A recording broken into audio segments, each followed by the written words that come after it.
Hi, it's Julia Ray, and this is A Deeper Look. I believe the most important stories are the ones deep within us. The stories that make us feel alone, yet connect us when we're brave enough to tell them. Tune in every Wednesday to dive into the deep end together. Hi, everyone. It's Julia Ray, and I can't wait for my listeners to meet and learn from my guest, Cheval. She's not only an amazing fashion designer and entrepreneur, but she's the founder of the nonprofit A Girl You Might Know, dedicated to sharing powerful lessons for understanding and negotiating contracts in the workplace. Cheval is a fierce and resilient creative leader, and she has so much insight to share as she has lived through a contract dispute in the age of social media that resulted in her being denied access to not only her personal Instagram, but to her own given name. Thank you so much for joining me today, Cheval. Oh, pleasure. Thank you for having me. I found you in late 2020, early 2021, when I was dealing with my own aftermath of signing a contract to be on a reality TV show. And I gave over the rights to my voice, my words, for a chance to pursue my love of singing and performing. And I just have to tell you, on a personal level, your videos were so important to me at that time as I thought about my own mistakes and my hopes to reclaim my voice and my character and my story. So I just want you to know, on your journey and your fight for your rights to your name, that your grit and your determination and your search for basic fairness is impacting others who are fighting their own battle. So thank you so much. That's so bittersweet to hear. I'm happy it had a positive influence, but I'm so sorry that you also had to kind of experience this compromise and moment where you felt, how much of this do I need to give to get my shot, to get my opportunity. Yeah, I think it all starts with a dream, right? Like, I would love to learn about the beginnings of that dream for you. And I'm one of the people who just goes nuts for your sketches on Instagram because they're just so fabulous. And I wanted you to start selling them as note cards and prints, and you've done that. Were you always drawing and sketching and designing as a child? Yes, actually, it did start very early for me. My grandmother taught me to bake and sew, and my dad was really artistic. And so it just kind of was something I picked up on really early in life and continued to nurture. And luckily, I had a good support system encouraging that. But I don't really remember how far back it goes that I just decided I wanted to be a wedding dress designer. But obviously, was my biggest dream that I did get the opportunity to fulfill. And now it's evolved, of course. But I think I just relate to anybody that has found that purpose or passion in life, because it can be very difficult to know what that means for you. So, with somebody like you who's pursuing singing and, the podcast world and all that, it just is one of those scenarios where you want to have a support system around you and you want to be able to give your gift to the world, but also protect yourself. You're so right, because I think when you do have that passion and purpose and you discover it at a young age, it becomes a part of your DNA. I mean, that's how I feel, and I'm sure how you feel about as a creative. But there isn't a playbook for a creative's career. If you want to be a doctor or an engineer or an accountant, the path is very clear. But creatives have to arrive with a dream and talent, and then have to hope that they come across people that are not going to take advantage of them, which unfortunately these industries are fraught with. How have you found your voice again and inner peace? And then we'll go back from there to just talk about how we ended up here. But I do look at someone like you and your gumption to come back and come back joy filled. And I'm just wondering how you found the inner peace to do that. I feel like my inner peace came from a profound responsibility that the community really brought to me, because when I went through my setback, we'll call it, I've been involved in this lawsuit for the past 3 years, and it's really restricted how I identify, how I practice my trade, what I would consider to be something I spent my whole life kind of dedicated to. I had a moment of just soul searching. And luckily, this community that showed up and supported me, as well as my family and friends around me, that just reminded me that moving forward and finding a new way to still kind of achieve that creative expression is what this is all about. And I think that just opened my mind up to it, but it also gave me this accountability of I have people that believe in me, so why wouldn't I believe in myself? And I think a lot of times we get caught up in the idea of what success is and being an artist or a creator. How you achieve that is not necessarily through this monetary compensation a lot of times. It's through the interactions and the relationships and you getting to express yourself in a certain way that somebody else recognizes and appreciates. And so you have this really unique demand in what you're doing. And I felt like that was actually never really tarnished for me in all that has happened. It's, if anything, became a stronger bond. And realizing I could just continue to do what I love in a different way is kind of how I spun it.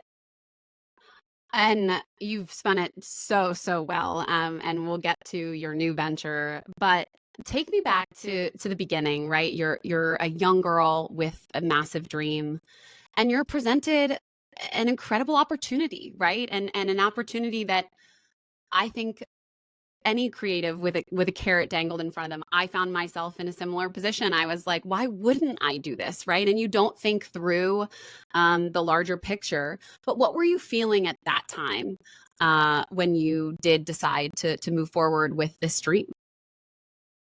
I think it was a culmination of eagerness and anxiety to prove what I could do. And I think a lot of times when we're packaged with something, there's a tendency for us to kind of romanticize and make it bigger than it actually is. And because I've had plenty of time to kind of go and revisit that moment in my life of when I signed a contract at 25 without a lawyer, I think I really saw it as, oh my gosh, this is my one big dream that I get to fulfill. And I think, if anything, I was the one really making it grander than it was because in reality, I was getting a job. Mhm. And so, for me, I approached this from an all in mentality. And I felt like that was really necessary on my end to be successful with it. Where if I had had a little more life experience, in this case, I've kind of traded my innocence for experience and learned a lot, gone the hard way. I think I needed to really look at it face value of what was being offered and whether or not that was really the right platform or business for me at the time. But I was so hyper focused on self of like what I could do for the situation, and all my skill sets and let me prove myself kind of thing, and probably should not have done that. And it's hard to convince myself at that age and mindset of anything otherwise. So it's always tough to kind of go back and like, oh, what would I have done differently? Because I just don't know what I was capable of really. So now that I've been through it, I think my messaging is really, no matter what happens, there is always a way to hold on to your enthusiasm and your creativity and what you want to do. But learning from what other people have done is a very important part of the process. And also learning to decipher and take your time with things so that you're not put into a position where either you're setting a precedent that you didn't realize or potentially you get your vulnerabilities are taken advantage of. So relatable on so many levels. I found myself with blinders on when I was presented my contract because I was like, this is my big break, just as you were saying. And as creatives, I think because there is no clear path to success or what success really looks like for us, it's easier for us to not balance that enthusiasm with what could go wrong and how can I look at this from a bird's eye view, but hindsight is always 2020. And your success, albeit now riddled with some painful parts, was incredible. I mean, you were on one of my favorite shows, Say Yes to the Dress, and A-list celebrities were wearing your designs. I have to imagine there were pinch me moments that came with it. Was it layered and complicated given the contract you signed, or if, at the time, were you able to embrace at least the good that came with it too. Oh, I definitely look fondly on so many moments of that chapter of my life, and I almost feel like when you have a very layered experience, there's a tendency to kind of pick and choose and to shine a light on the things that are going well or the things that you love. And for me, I got to do what I absolutely love doing. And so that really made me pay less attention to a lot of other things that I should have been more thoughtful about, and more I should have demanded more clarity, and circumstances that did not exist at the time of signing my contract that all of a sudden started to happen. They should have been forthright and addressed head on. And so, to the fault of my own naivety, or potentially just believing that everything is going to work out, and being a reckless optimist, I always say, in that kind of mindset can really hurt you. But it's been an interesting journey. And I feel like when you go through these obstacles and you go through these setbacks, there's always this tendency to be like, oh, there's a lesson, and oh, it's meant to be, and the obstacle is the way. And, while I subscribe to some of that, I do believe there was a period of time where I really needed to sit with my grief and what had happened. And I needed to kind of recognize that this is extremely traumatic and it's not right by any sense of the world, in my opinion.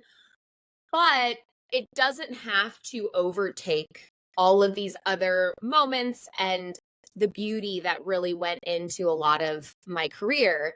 And so I get to kind of pick and choose and compartmentalize all of that.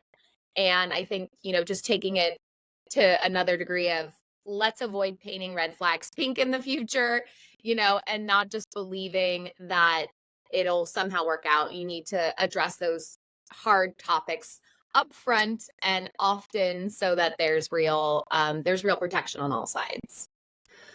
Absolutely. I mean, I have to imagine there were days, I just love the optimism you still show up with every day, though it might not be reckless anymore because it's informed optimism. But Yes, uh, perfectly said. here, yes, I have to imagine there were days where you just wanted to crawl and potentially give up. What did you do on those days? How did you find the strength? I think it's really good to think of self-care as personal development in progress. And I think we highly undervalue that, especially nowadays. There's kind of this idea that we just have to kind of embrace and accept everything that we are to say that it's self care, where in reality, I take the approach, and this might be unpopular opinion, that like there's always kind of room for progress, and there are always going to be blind spots, and we don't have all the answers. And so during those moments where I just really felt, frightened or beaten down or whatever reason, I had to look for people to support and help me, and advocates. And I had to do things for myself that made me feel like I was progressing, even though I felt very stuck. So simple as, working out, going for long walks, continuing to create and do things that brought me joy in the unseen hours. Even if I couldn't put it on social, I could still do it, behind the scenes. And so things like that were really important in terms of self care and like monitoring that psychological state. But I also think like this is very subjective to me and what works for me. So it's not one pill works for all. So I think people handle grief differently. They handle their setbacks differently. And I also I felt this tendency to not want to be emotional. And I don't know why suppressing emotion has also become such a huge narrative in this world, that like you can't be emotional and don't be reactive and all this stuff. And while I think yes, your power is in how you respond to things, I do think you also need to honor how you're feeling at times, and then pick and choose what you actually do want to share publicly. Like you can go have your moment and cry and feel a certain way about yourself and what you've experienced. And then you kind of get to take and pick and choose what is credible and what you do want to share. Because now I feel like there's this pressure to like romanticize the sad moments and like Mhm. go cry on social media and go tell everybody what's happening because you really do maybe need the support and like the accountability. But I also think that can open you up to a whole other area of people expecting that from you or people taking advantage. And so I think we do need to pick and choose what those moments are for us and where it's really going to be productive and progressive in that way. I couldn't agree more. It took me a while to process what I went through, and I think I wanted to speak out, but I wasn't ready to, until very recently start talking about it. And I think honoring that part of it is so important too, is honoring the fact that you should be processing this and understanding what went wrong and how you can learn and develop and progress through that. And it takes time to do that. And I think sometimes we don't allow ourselves that time, especially in today's world where everything is like, show me what you're going through, on social media. So I think Yeah. that is such a good point. Yeah, and it's really difficult now. I mean, I really feel for people that are forward facing on social media and like a lot of their personal branding is really in who they are and they want to show up authentically and there's this pressure to kind of un- unveil everything. And I don't know if that's the best move for everyone, because I think that comes with the responsibility. And the minute that you do put out something that is somewhat controversial or, people can attack you for it, you're really inviting that energy or a potential negativity into your life. And if you're actually really going through something super tough, that might make matters worse for you, So it Yeah. like you do kind of have to strategize it and remember that social media is like it's fake for everyone in a way. Yeah. It's like you get to go show up how you want and create the narrative. And so remember that just as you're going through something that is potentially really traumatic, that there will be people that will take advantage. Yeah, and it's so important to give yourself permission to process on your own for sure. I think about your story and, you mentioned even how we show up on social media. That became an integral part of personal branding at a later date than when you even signed your contract. And I actually think that's why your story will end up having so many ripple effects for young women in business and other founders, not just women. What are some ways to navigate the landmines for other creatives? Specifically to social media, I think like when you open a social media account and you use your personal information, your IP address, your cell phone, your birth date, all these things, you are basically creating an extension of yourself. But like I said before, the real exciting thing about it is that you have control and you get to decide exactly how you use that and exactly how you want to show up. And I think that's a really special thing because the censorship should come from you. It shouldn't come from anyone else. And if there is a scenario or an opportunity in which there is an understanding or a contract where you are going to be, showing up for another brand or you're getting paid or whatever it may be, it just needs to be very clear that this is what the expectations are and here are the boundaries and the limitations and all that. And now that I've done so many brand deals, you realize that like these are all separate contracts, and it is very clear typically what you need to do and how this partnership is structured. And so in my scenario, I opened my account, I started posting whatever I wanted, and I grew it how I felt was an extension of me. And that obviously included my work. But more than that, I think the behavior and the connections and the communication really is a human thing. It's a real human thing. And so for me, when I had to turn over my personal passwords and all of a sudden like had no control over an account that I always saw as my personal account, there was really a level of misinformation or just something that felt like it was no longer authentic to me. And I think for a lot of people, it was easy for them to recognize that. So to the whole point of it all, you just want to make sure that there is that authenticity and clarity to it all. And I think when it comes to protecting yourself, establishing those boundaries very early on and asking all the questions you might have up front, have that first fight or that first tough moment up front is going to help.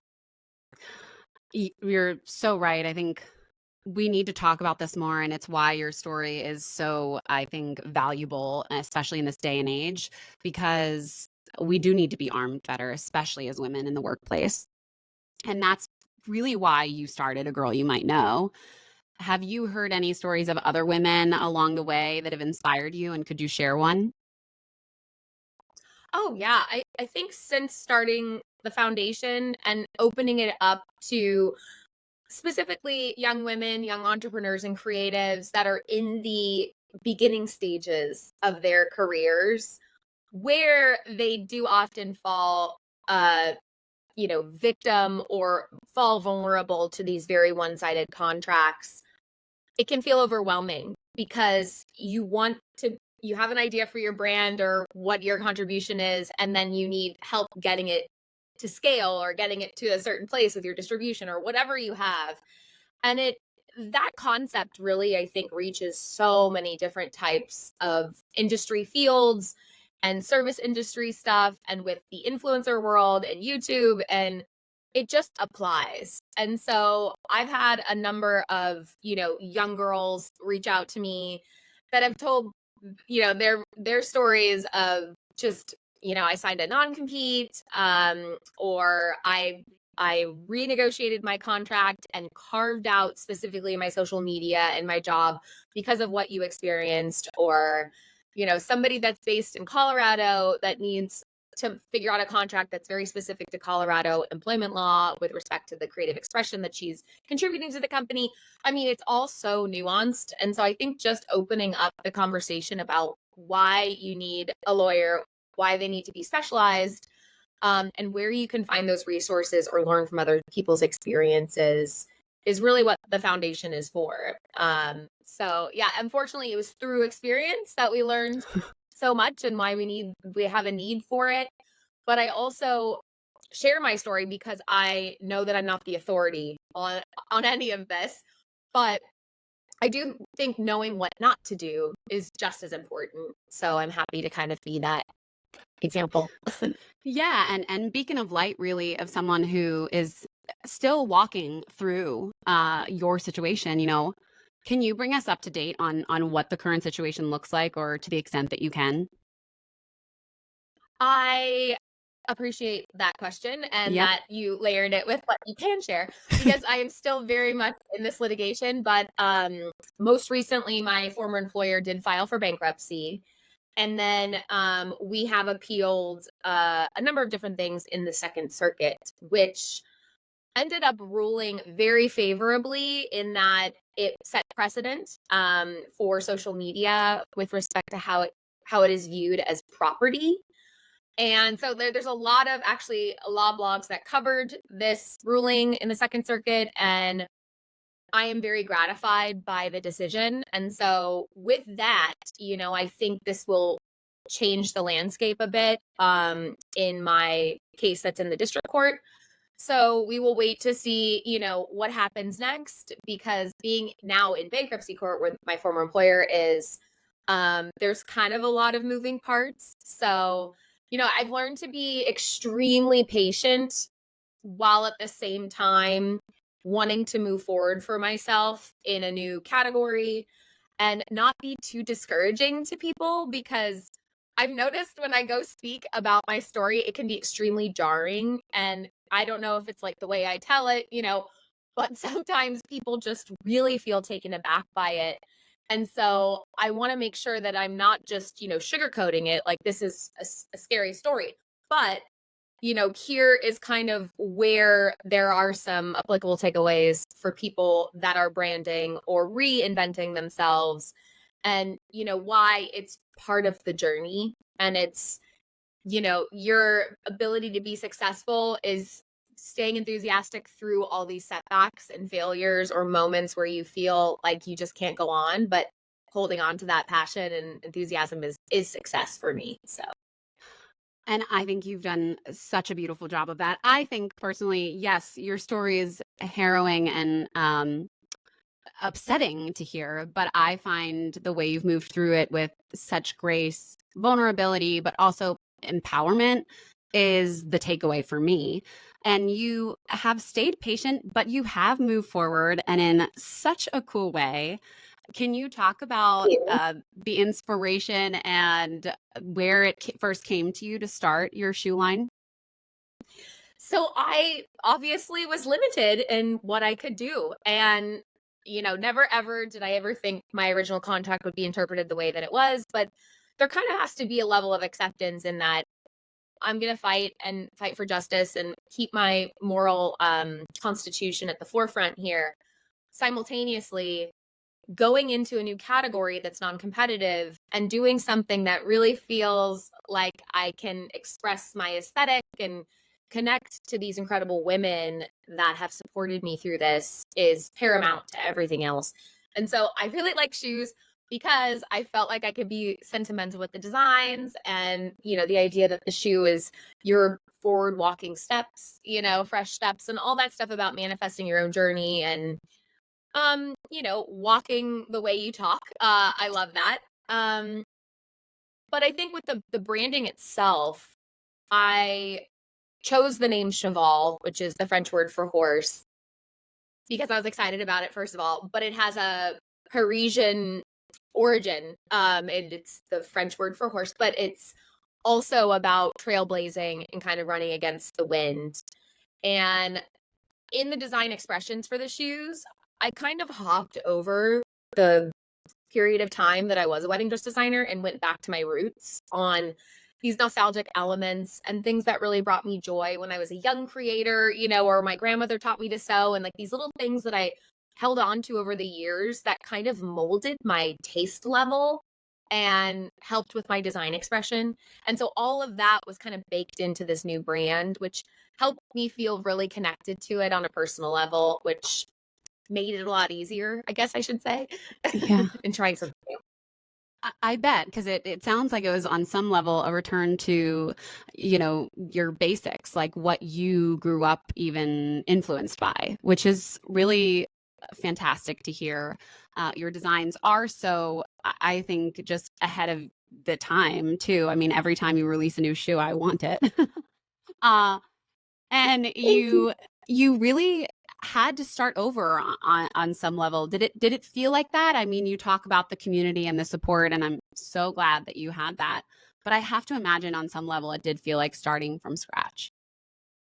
Yes, it felt like starting over in a lot of ways, but I tried to really kick that mentality a bit because it would do injustice to the incredible community I have, right? I mean, I think it would be a little bit too victimizing for me to feel, oh my gosh, like I'm completely starting from scratch, because I do feel like there was this beautiful connection again and this like rapport that I could continue to run with and, really let it be the wind beneath my wings, my Pegasus wings. But, I just, I think when we think about having to completely start over, it can be debilitating because you just have so much to do, so much to accomplish. And then it feels overwhelming and like this insurmountable, that first step feels almost insurmountable. So I think I saw it as more of a shape shift in my design expression. And the real hard part, if I'm being honest, is it was learning shoemaking and a small business, because I definitely am such a creator and I didn't really have to worry a lot about financials and you know how it all makes sense on the economic side, and now I have to do that. And with shoes you can't alter a shoe. You can alter a dress, but you can't alter a shoe. And so the quality control and the way the shoe fits and the size runs, everything like that, I think deserves a whole lot more effort and attention and learning. And so I think I knew going in I was going to have some challenges. And so I just kind of accepted that, which was helpful. I didn't have these expectations that like I'm going to be so amazing at shoes, like I'm just like, I hope people like them, like that was kind of the mentality, which set a low bar, which was nice. Yeah. It sounds like, you had the wherewithal to enter this phase with the balance of enthusiasm and caution because you knew that, you knew how things could turn out. I think one of the things that I love on your site, A Girl You Might Know, is the top 10 mistakes when negotiating an employment agreement. And I'm sure as you've navigated being a small business owner, these things have come up again for you in this new journey. One of my favorites listed in that top 10, which I'll link in the note section of this podcast for people to go check out because I think it's so valuable, but I think is so overwhelmingly relatable for women is underestimating yourself. And I think that's so apparent in your story. But also, like we talked about earlier, like how do you look back with 2020 when, you were 25 and had stars in your eyes, So it's like this balance of not underestimating yourself, but also enthusiastically going forward. Can you talk a little bit about that list and why that list is so important for people to consider? The list is really experience-based content, which is great because there's nothing better than learning through experience truly, because that is how everything really happens. And if you have the ability to learn from what other people have done correctly or incorrectly, I think that's a beautiful thing. And you can save yourself a lot of time. But I think the wholeness of things, not what not to do, is really about approaching everything subjectively with your situation, right? Because regardless really of what is said in a contract or what is written on paper, what it comes down to is the parties behind it and the people that are coming together and the quality of the people, the integrity, the morals, all these things do come into play. And while you hear it all the time that, oh, business is business, in my experience, I think business is extremely emotional. And while I did say earlier that, like, you as a person, when you're going through things, it's good to like honor your emotions. I think kind of learning to tamper that when it comes to business and not lead with your heart and your creativity, but lead with your head, and this idea that I definitely don't want I don't want to approach this from a way that I'm compromising my greatest gift and things that could really be a part of my identity or my ability to work or whatever it may be. And it is a real wrestle. But the more you can kind of stay in your head with contracts and business, the better. And the clearer you can be, of course.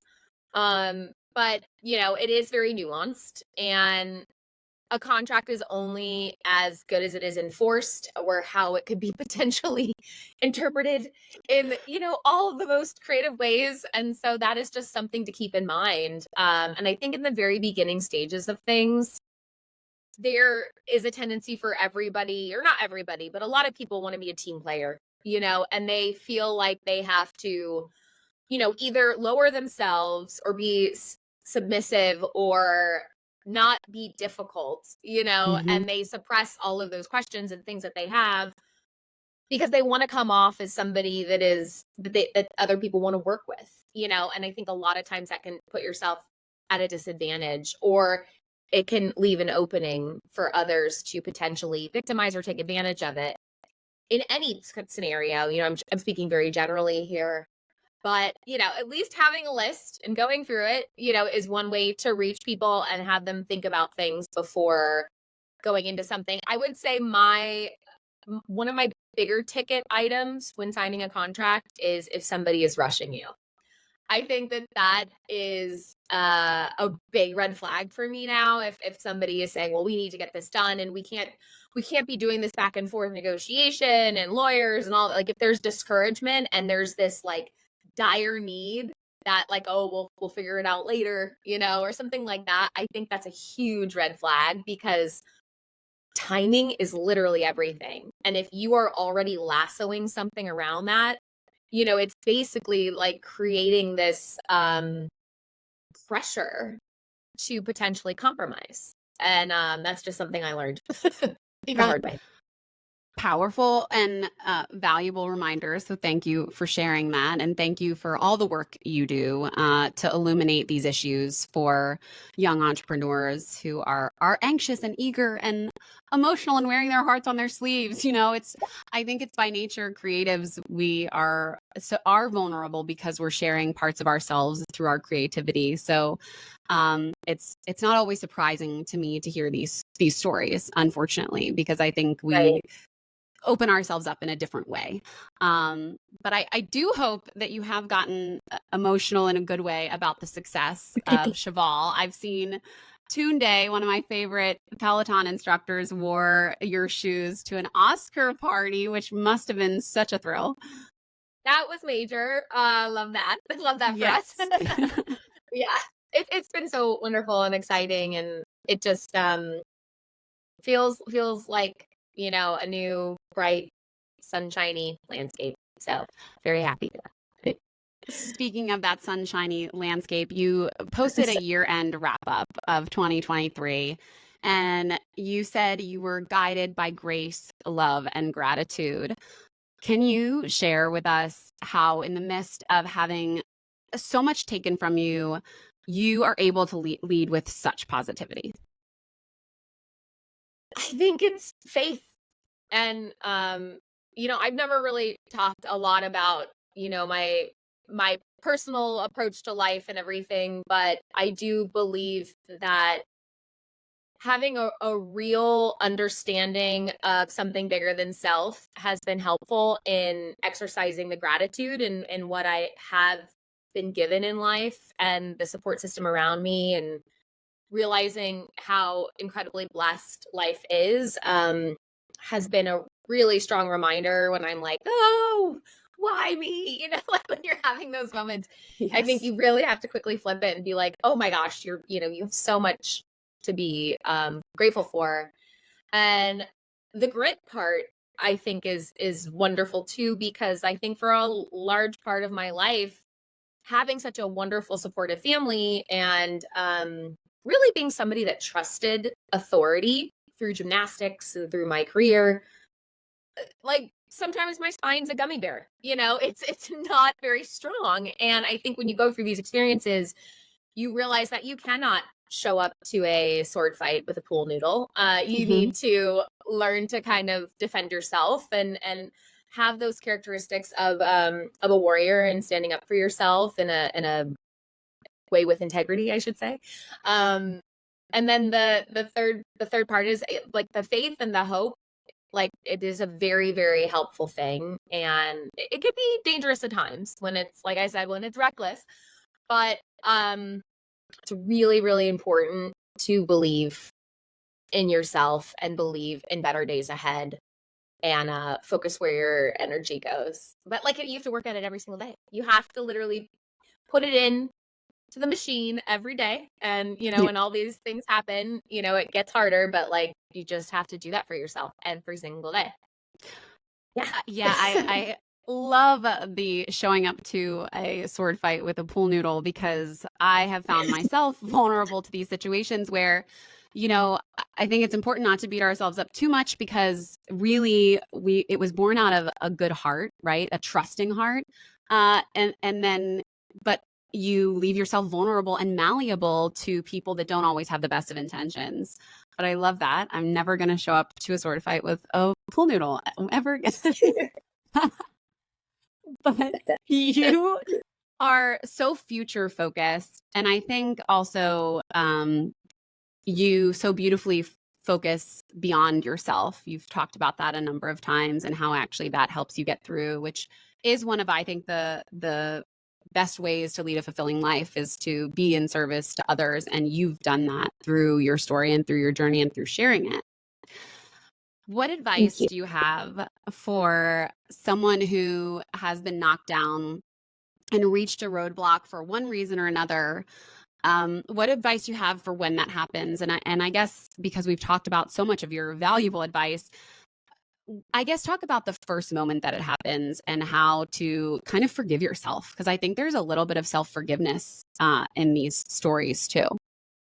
Definitely forgiveness is a huge part of it, and not tethering yourself to your past. And I think when we relive these really traumatic moments in life and we continue to talk about our problems, it can start to catastrophize, and the story can grow. And I think our bodies, like physical bodies, really manifest those storylines and emotions in ways that can hold us back or make us feel unworthy, and all these things.